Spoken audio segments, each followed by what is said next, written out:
Welcome to This Explainer. Today, we're diving into a match that honestly felt like a beautifully scripted, high-stakes anime just springing to life.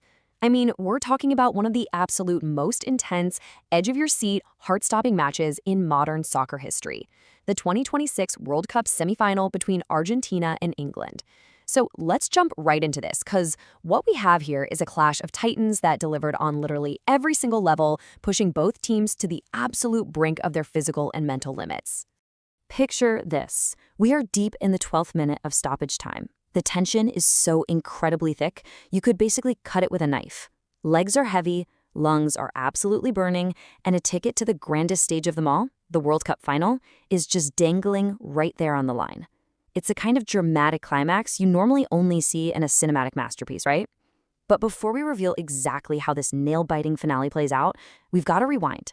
We really need to look at the tactical chess match and just the sheer willpower that brought these two heavyweights to this exact chaotic moment. Hanging over both of these teams is the massive sheer weight of history. On one side, we have England, who marched into the semifinal trying to achieve something they have quite literally never done in their history, which is reach a World Cup final outside of their home country. And on the flip side, we have the defending champions, Argentina. They're striving to carve their names into the ultimate history books, looking to take another monumental step toward becoming only the third nation ever to win back-to-back World Cups.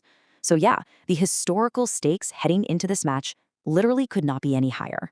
21. It had been 21 long years since these two global footballing powers last met on a pitch. That last encounter, a 3-2 win for Argentina over in Switzerland. Now, technically, that was classed as a friendly, but if you know anything at all about the history between these two nations, you know it never truly feels like a friendly. This massive 21-year gap just poured absolute gasoline on a long-awaited, deeply rooted rivalry. It added a huge extra dose of spice to a semifinal that was already bristling on the edge. Act 1. First blood for England. So both teams stepped onto the pitch fully knowing they needed to strike first to control the narrative. And surprisingly enough, it was the English side who found the opening. Let's break down exactly how this happened, because tactically speaking, it's an absolute thing of beauty. It unfolds with the blinding speed of a high-octane anime sequence. First, space starts to open up in the midfield, and Harry Kane drops in, doing exactly what he does best, serving a perfect ball forward to Declan Rice. Then, Rice doesn't even hesitate. He hits a brilliant first-time ball out wide to Morgan Rogers. Now, Rogers is notably playing out on the right, which isn't his typical club position, but he makes incredibly good ground here. And finally, Anthony Gordon absolutely exploits the confusion of Argentine defender Nahuel Molina. You see, Molina's caught in two minds here. He doesn't know whether to run around the front of Gordon or come around the back. He chooses the latter, and honestly, it's a fatal mistake. Gordon picks up the pass, controls it perfectly, and strikes. Right place, right time. England lead in the semifinal. Those were the actual words echoing through the stadium. Gordon keeps his eyes on the ball, perfectly uses the slick surface to his advantage, and beautifully guides it right past Emi Martinez. Talk about a massive statement. England suddenly had the defending champions on the back foot, and for a brief moment, the dream of a historic final seemed entirely within their grasp. Act 2. The relentless Argentine pushback. But, as we all know, you definitely don't become world champions by just rolling over. Falling behind simply flipped a switch for Argentina. They didn't panic at all, they just started turning the screws, launching wave after absolute wave of suffocating pressure against the English defense. Just look at how relentless this duel became. Julian Alvarez starts sneaking in shots from incredibly tight, near-impossible angles by the near post, forcing these incredible saves. We're seeing sensational headers flying into the box left and right. Enzo Fernandez tests the waters, firing sweet long-range strikes from a distance that require literal fingertip intervention. And on the other side of things, England's defense is putting their bodies on the line. John Stones is rising high, making crucial, highly physical defensive headers right over Lisandro Martinez, just fighting tooth and nail to clear the danger. So all of this intense pressure naturally led to one burning question. Could Jordan Pickford and his backline actually hold the line? Now, Pickford was having a phenomenal game. Earlier on, he made an absolutely sensational save from a brilliant Messi cross, showing some truly exquisite timing. But man, the pressure was mounting. It was becoming a total siege out there. And you really had to wonder, how long can a wall withstand a hurricane before it cracks?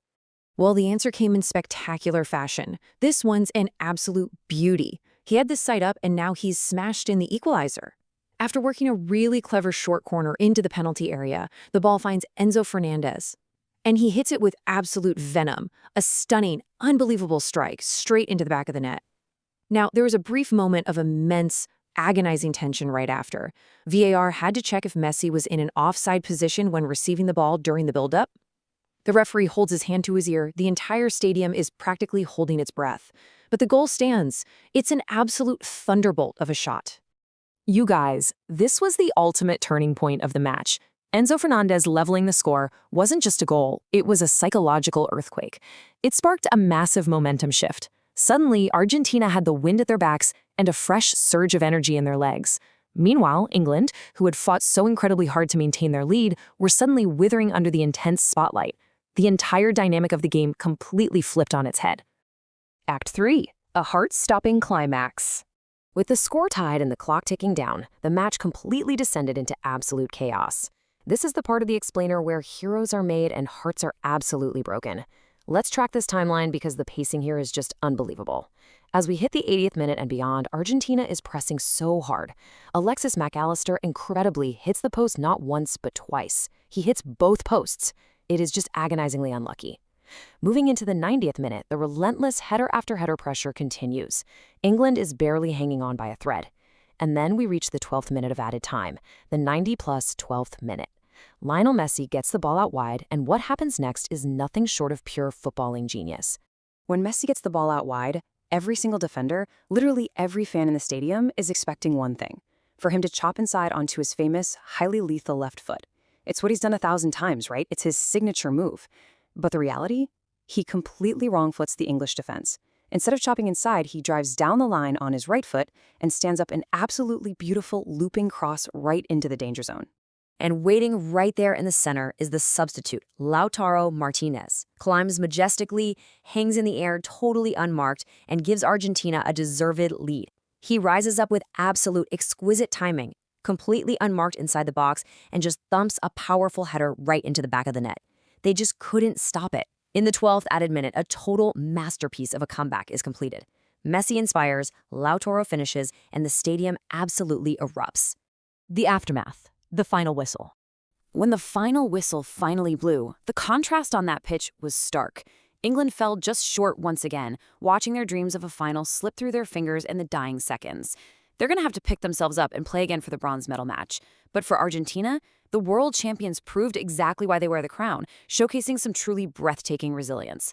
The dream of a dynasty is alive and well. They are officially heading to the 2026 World Cup final. They'll face off against Spain on Sunday, and the stage is perfectly set for a massive showdown in New York and New Jersey. So I want to leave you with this final thought to ponder. With a historic, exhausting comeback now complete, the ultimate test awaits. Can Argentina cement their legacy against Spain and achieve the nearly impossible feat of winning back-to-back World Cups? I mean, they have the momentum, they definitely have the magic, but Spain is waiting to write their own ending. Thank you so much for joining me for this explainer, and I highly, highly recommend keeping your eyes glued to that final.